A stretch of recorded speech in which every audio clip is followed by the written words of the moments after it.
How many of your decisions on whether it's entertainment assets that you're purchasing or countering, say, WeChat Pay with Alipay and the strategic land grab that's going on in Southeast Asia right now, how much of it is driven by your competitive spirit with Pony Ma or others? Pony did not have any experience of globalization, right? Not like us. There is a competition. I think, well, first, Alipay has been lonely running around for 10 years, no competitor, which is good for Alipay, but it's not good for the mission we want to do. When Tencent Pay came in, at the beginning, I think Alipay said, wow, we have a competitor. But I think when you're asking people now today, they're getting more fun because they know there's somebody we can work in together, we can influence more people, we can make the market bigger. And this is the fun part. I think Tencent Pay are learning a lot from us. We are also learning a lot from them. So those two companies, if we can work in together, getting the whole society cashless pay, the whole society based on the trust and credit, that will make the market much bigger. The speed of the internet era oftentimes blurs the lines of regulation. Yes. And you push the boundary, and then regulators overreact or whatever. How have you stayed ahead of that and also not overstepping your boundaries? We always step ahead of the regulators. We have to. Otherwise, we go nowhere. They say, hey, wait a minute. My job is to regulate.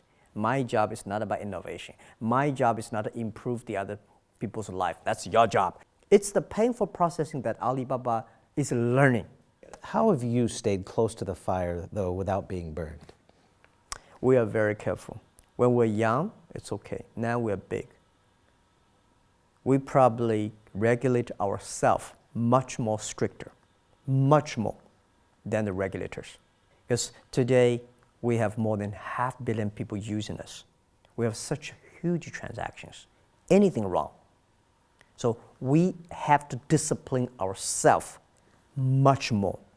But we also have to let the regulator, the policy is important. Have you faced resistance within China for what you're doing?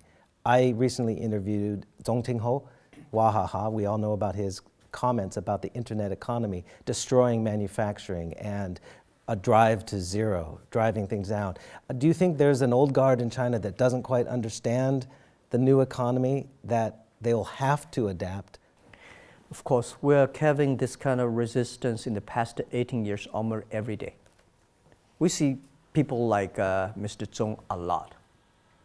But, this is the evolution, the revolution of the technology. People like these old tycoons in the old economy, in their early days, they destroyed a lot of lower level companies. We are helping manufacturing, right? We sold more than $500 billion products last year, and 70% of them were helping selling the manufacturing. Because we don't produce.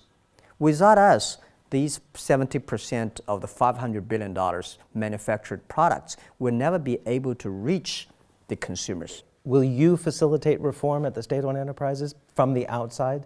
Because the vested interests want to keep the status quo. Yeah, we're pushing that. And this is why a lot of banks don't like us in China. We're not necessarily interested in buying the banks to change it.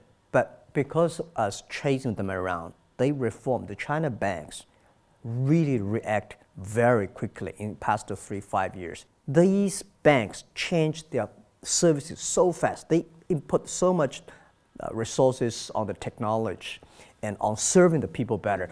You don't have to buy a bank and change one bank, but you push and chase them around, and when a tiger is following you, you can run much faster than you thought.